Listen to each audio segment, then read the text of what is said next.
حضرت علی رضی اللہ عنہ سے روایت ہے، انہوں نے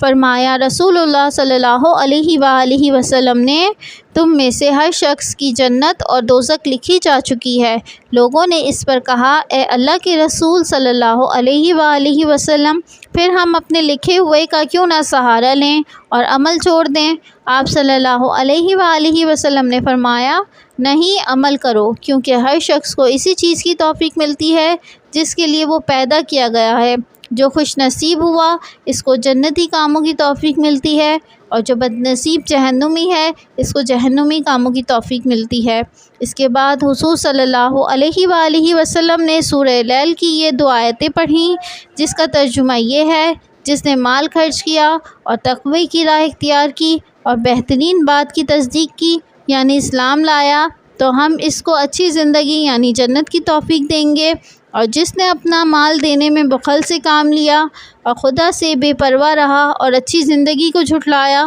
تو ہم اس کو تکلیف والی زندگی جہنم کی توفیق دیں گے۔ ابی خثامہ اپنے باپ سے روایت کرتے ہیں کہ انہوں نے کہا، میں نے حضور صلی اللہ علیہ وآلہ وسلم سے پوچھا کہ یہ دعا تعویذ جیسے ہم اپنی بیویوں کے سلسلے میں کرتے ہیں، اور یہ دوائیں جو ہم اپنے مرض کو دور کرنے کے لیے استعمال کرتے ہیں، اور یہ احتیاطی تدابیر جو ہم دکھوں اور مصیبتوں سے بچنے کے لیے اختیار کرتے ہیں، کیا یہ اللہ کی تقدیر کو ٹال سکتی ہے؟ آپ صلی اللہ علیہ وآلہ وسلم نے فرمایا، یہ سب چیزیں بھی تو اللہ کی تقدیر میں سے ہیں۔ حضور صلی اللہ علیہ وآلہ وسلم نے فرمایا،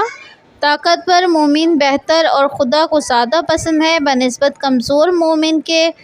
اور دونوں ہی میں خیر اور منفعت ہے۔ تو آخرت میں نفع دینے والی چیز کا حریص بن، اور اپنی مشکلات میں خدا سے مدد طلب کر اور ہمت نہ ہار، اور اگر تجھ پر کوئی مصیبت آ پڑے تو یوں مت سوچ کہ اگر میں ایسا کرتا تو یوں ہو جاتا، بلکہ یوں سوچ کہ اللہ نے یہ مقدر فرمایا، جو اس نے چاہا وہ کیا۔